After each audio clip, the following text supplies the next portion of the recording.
Good morning students. अभी हम BA प्रथम वर्ष के जियोग्राफी के प्रथम प्रश्न पत्र के बारे में अध्ययन कर रहे हैं, जिसमें हम अभी देखेंगे नदी का जो परिवहन और निक्षेपण कार्य है उसके बारे में हम चर्चा करेंगे। पूर्व की क्लास में हमने नदी के अपरदनात्मक कार्य और तत्जनित स्थल रूपों के बारे में चर्चा की थी। तो देखिए, क्योंकि नदी अपर्दन का कार्य करती है और अपर्दित पदार्थ को अपने साथ बहाकर ले जाती है, यानी परिवहन का कार्य भी करती है। और इसके पश्चात जब नदी का वेग कम हो जाता है या नदी में जल की मात्रा कम हो जाती है या नदी का जल फैल जाता है, तो ये चूँकि बहुत ज़्यादा भार का परिवहन कर नहीं पाती, तो ये निक्षेपण का कार्य प्रारंभ कर देती है। तो इस प्रकार के परिवहन और निक्षेपण के कार्य के बारे में अभी हम चर्चा करेंगे। परिवहन कार्य के बारे में देखिए, नदी के अंदर जो अपर्दित पदार्थ है वो चलता है, वो कई प्रक्रियाओं के द्वारा चलता है। यानी कुछ जो पदार्थ है वो नदी के जल के साथ में घुलकर चलता है। घुलकर यानी घुलनशील जो पदार्थ है वो नदी के जल में घुल जाते हैं और घुले हुए पदार्थ आगे स्थानांतरित या परिवहित होते रहते हैं। कुछ पदार्थ ऐसे होते हैं जो लुढ़क कर स्थानांतरण करते हैं। लुढ़क कर स्थानांतरण करते हैं मतलब ये पदार्थ इतने बड़े आकार के होते हैं कि ये यानी नदी इनको केवल लुढ़काकर ही आगे ले जा सकती है। तो ये स्थल नदी के तली के सहारे ये लुढ़कते लुढ़कते आगे की ओर खिसकते रहते हैं। बड़े आकार के पत्थर होते हैं, तो ये धीरे धीरे उसके ऊपर नदी की तली में लुढ़कते हुए चलते रहते हैं। इस क्रिया को हम लुढ़कना या ट्रैक्शन की क्रिया कहते हैं। इसके पश्चात कुछ निलंबन द्वारा चलते हैं, सस्पेंशन द्वारा। निलंबन का मतलब कि ये पानी में लटके रहते हैं, न तो एकदम ऊपर होते हैं और न ही एकदम नदी की तली में होते हैं, यानी बीच में लटके रहते हैं, वो लटके हुए परिवहित होते रहते हैं। और कुछ पदार्थ जो है वो उत्परिवर्तन के द्वारा या साल्टेशन के द्वारा होते हैं, यानी उछल उछल करके ये आगे की ओर बढ़ते रहते हैं।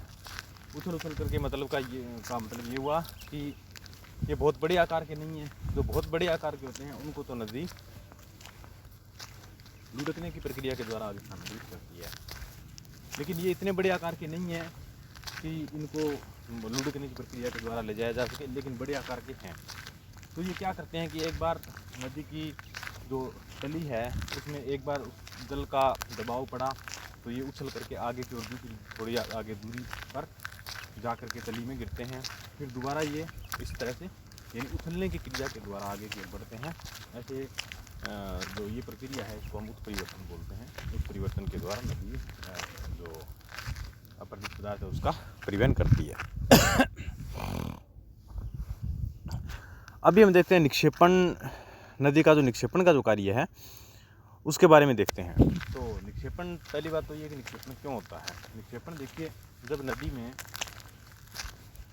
नदी के वेग में कमी हो जाती है।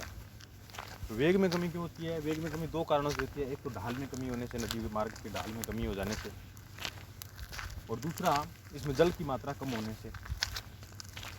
अब वेग में कमी एक तीसरे कारण से भी होती है कि जो नदी का पानी है वो फैल जाए, यानी पहले ये सीधी धारा के रूप में चल रहा है और आगे जाके अगर फैल जाता है तो उसका वेग कम हो जाता है। या फिर बीच में कोई अवरोध आ जाए तो भी नदी निक्षेपण कार्य प्रारंभ कर देती है, क्योंकि अवरोध आने से वेग कम होगा। वेग कम होने से नदी की परिवहन क्षमता कम हो जाएगी और वो अपने साथ लाए हुए पदार्थ को जमा करने लगेगी।